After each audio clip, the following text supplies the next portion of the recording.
ጤና ይስጥልኝ ተመልካቾቻችን፣ ይህ ከቁስቋም ሚዲያ ተዘጋጅቶ የሚቀርብላችሁ ሳምንታዊ ኦርቶዶክሳዊ አጫጭር ዜናና መረጃ ነው። ከዜናዎቹ ጋር እኔ ስንታየው ማሙ ነኝ። አብራችሁን ቆዩ። በባለፈው ሳምንት ብዙ የተከናወኑ ኦርቶዶክሳዊ ጉዳዮች ነበሩ። በተለይም ብዙ መረጃ የሚሸፍነው የማህበረ ቅዱሳን 13ኛው ግቢ ጉባኤ ሴሚናር ነው። ከዚህ እንደሚከተለው ባጭሩ እንግዲህ ዋና ዋና ጉዳዮቹን አሳውቃችኋለሁ።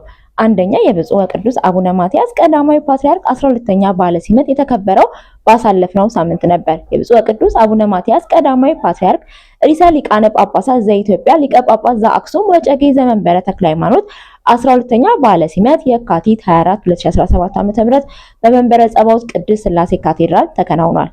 በጎቹን በንጽህናና በቅድስና እንድንጠብቅ፣ በምድር ላይ ሰላምና ሰላም ብቻ እንድናውጅ፣ ፍትህ ርትዕ እንዳይዛባ እንድንመክር፣ አንድነትና እኩልነት እንዳንነጣጥል፣ ፍቅርና ይቅርታ እንዳይቀዘቅዝ ሌት ተቀን እንድናስተምር የሰላም ወንጌልን አስጨብጦናል። ከሁሉ በላይ ደግሞ በቤቱ ቤተኛ ሆነን እንድናዝ አድርጎናል። ታዲያ በቤቱ ሆነን የምንሰጠው አገልግሎት ለባለቤቱ የሚመጥን እንዲሆን ያስፈልጋል። ተገልጋዮች ምዕመናንም በአገልግሎታችን ደስተኞች መሆናቸውን ማረጋገጥ አለብን። ብፁዕነታቸው በ12ኛው በዓለ ሲመታቸው የካቲት 24 ቀን 2017 ዓ.ም ያስተላለፉት መልእክት ነበር። 129ኛው የአድዋ ድል በዓል ባለፈው ሳምንት እሁድ ተከብሮ ውሏል። የአድዋ ጦርነት የምዕራባውያን ቅኝ ገዢዎች የመስፋፋትና አፍሪካን የመቀራመት ህልማቸው ውጤት ነው።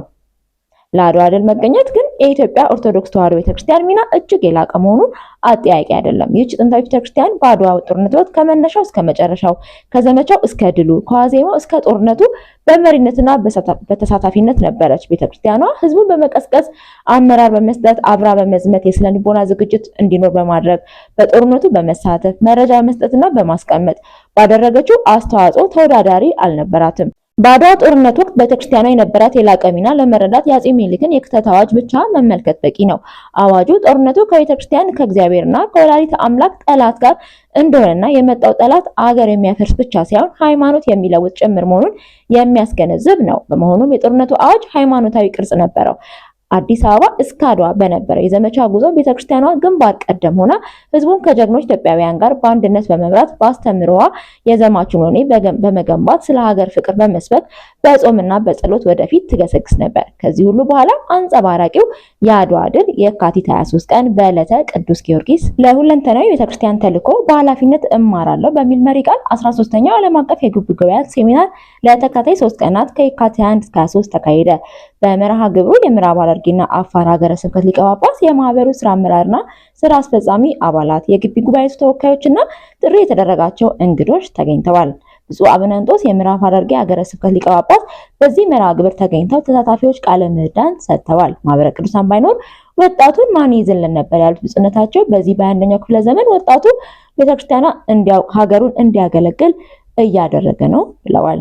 በአባቶች ፈንታ ልጆች ተተኩልሽ እንደሚል ቅዱስ መጽሐፍ ተረካቢ እናንተ ናችሁ፣ ትምህርታችሁን የተማራችሁ የድል ስማችሁን ኦርቶዶክስን ጠብቁ የሚል መልእክትም አስተላልፈዋል። ይህ ሴሚናር በየ2 ዓመቱ የሚከናወን ሲሆን ማህበረ ቅዱሳን እስካሁን ከ1 ሚሊዮን በላይ ከፍተኛ ትምህርት ተማሪዎችን አስተምረው ማስመረቅ ለአገልግሎት እንዳበቃ ተገለጸ። በሀገር ውስጥ 467 እና በውጭ ሀገራት 18 ግቢ ጉባኤያት ይገኛሉ። ማህበረ ቅዱሳን በአሁኑ ሰዓት በሀገር ውስጥ በሚገኙ 467 ዩኒቨርሲቲዎች እና ኮሌጆች ከ160 ሺህ በላይ ተማሪዎችን እያስተማረ እንደሚገኝ ተገለጸ። 13ኛው የዓለም አቀፍ የግቢ ጉባኤያት ሴሚናር ላይ ከቀረበው የ2 ዓመት ሪፖርት ላይ እንዳገኘ ነው ማህበረ ቅዱሳን ከቅዱስ ሲኖዶስ በብቸኝነትና በቀዳሚነት ከተሰጡት አገልግሎቶች አንዱ በከፍተኛ ትምህርት ተቋማት ዩኒቨርሲቲና ኮሌጆች የሚማሩ ኦርቶዶክሳውያን ትምህርት ሃይማኖት እያስተማረ ለአገልግሎት ማሰማራት ነው። ይህንንም ላለፉት 33 ዓመታት በእግዚአብሔር ቸርነት ከቤተክርስቲያን አካላት ጋር በጋራ ሲያከናውን ቆይቷል። ማህበሩ የግቢ ጉባኤ አገልግሎትን የሚመራበት ዓላማ ኦርቶዶክሳውያንና ከፍተኛ ትምህርት ተቋማትን ተማሪዎችን ሙሉ ስብዕናን የሚገነባ ስርዓተ ትምህርት በማስተማር ዘመኑን የዋጁ ሙሉ ኦርቶዶክሳዊ የሆኑ በቤተክርስቲያን አስተዳደራዊ መዋቅር የሚያገለግሉ እንዲሁም በማህበራዊና በኢኮኖሚያዊ በፖለቲካዊና በሀገር አስተዳደር ጉዳዮች መሪ ንቁ ተሳታፊ አገልጋዮችን ለማፍራትና ለማሰማራት ነው። በአሁኑ ሰዓት በሀገር ውስጥ በሚገኙ 315 የመንግስት ዩኒቨርሲቲዎችና 152 የግል ዩኒቨርሲቲዎችና ኮሌጆች ላይ ከ160 ሺህ በላይ ተማሪዎች በተዘጋጀላቸው ስርዓተ ትምህርት እየተማሩ ሲሆን በውጭ ሀገር በ6 ማዕከላት አንድ ግንኙነት ማዕከል 18 ዩኒቨርሲቲዎችና ኮሌጆች ላይ በቨርቹዋል 1400 በላይ ተማሪዎች እየተማሩ ይገኛሉ። በሪፖርቱ በዩኒቨርሲቲና ኮሌጆች ውስጥ የሚሰጠውን አገልግሎት ለማስፋት በሀገር ውስጥ 5 ግቢ ጉባኤያትንና በውጭ ሀገር 11 የገጽ ለገጽ ቨርቹዋል አዳዲስ ግቢ ጉባኤያትን ተመስርተው አገልግሎት እየተሰጠ ይገኛል። ማህበረ ቅዱሳን ከ113 ሚሊዮን ብር በላይ የሆነ ፕሮጀክት አጸደቀ።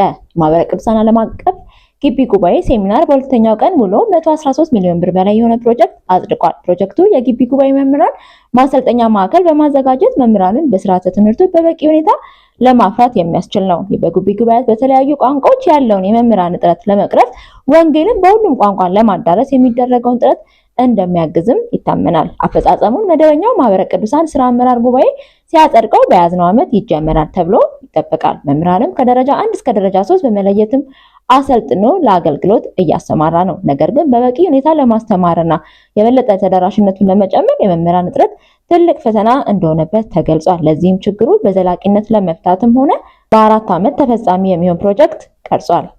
ለወጣቶች የሱስ ማገገሚያ ተቋም ሊቋቋም ነው። በኢትዮጵያ ኦርቶዶክስ ተዋሕዶ ቤተክርስቲያን የማህበረ ቅዱሳን ሙያዊ፣ ማህበራዊና ኢኮኖሚያዊ አገልግሎት በሱስ ለተጠቁ ምዕመናን ከበሽታቸው መላቀቅ የሚያስችላቸውን የሱስ ማገገሚያ ተቋም ለማቋቋም የሚያስችል ጥናት መካሄዱን አስታወቀ። በሀገርም ሆነ በዓለም አቀፍ ደረጃ አሳሳቢነት ከደረሱ ችግሮች አንዱና ዋነኛው ሱስ ሲሆን በተለይም ቤተክርስቲያኗ በተለያዩ ሱሶች የተጠቁ ልጆቿን ከህመማቸው የሚያገግሙበት ስፍራ በገዳማት፣ በአጥቢያ ቤተክርስቲያናት፣ በጸበል ቦታዎች፣ በሌላም አካባቢዎች የሚገነባ ተቋም ውስጥ ልጆቿን የምታከምበትን መንገድ ለመጠቆም የሚያስችል ጥናት መሆኑን አገልግሎቱ ገልጿል። ቤተክርስቲያን ካለባት ኃላፊነት አንጻር ትውልዱን ከሱስ ተጠቂነት ማውጣትና እንደምመን ለቤተክርስቲያን የሚያገለግል እግዚአብሔርን ሕግ የሚጠብቅ ሰውን የሚያከብር ለእናት አባቱ የሚታዘዝ ስርዓተ ቤተክርስቲያንን ሕገ እግዚአብሔርን ትውፊት፣ ቀኖና፣ ካህናትና የስነ ልቦና ባለሙያ ምክር በተዋህዶ ከብሮ ለቅዱስ ስጋና ለክብር ደግሞ የሚያበቃ ምዕመን ለማፍራት በሚያስችሉ የሱስ ማገገሚያ ተቋማት መቋቋም እንዳለባት ተጠቁሟል። ትውልድ ለመታደግ ቤተክርስቲያን የሱስ ማገገሚያ ተቋማትን በማዘጋጀትና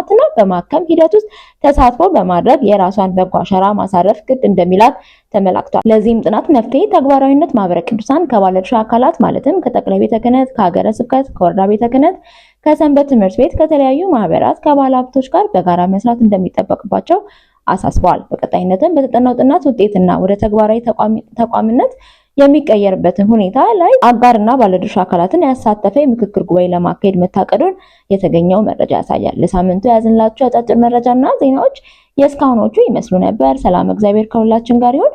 በቅርቡ የምንጀምራቸውን አዳዲስ ፕሮግራሞች እንዲደርሳችሁ ላይክ፣ ሼር፣ ሰብስክራይብ እያደረጋችሁ ቆዩ። መልካም ሳምንት።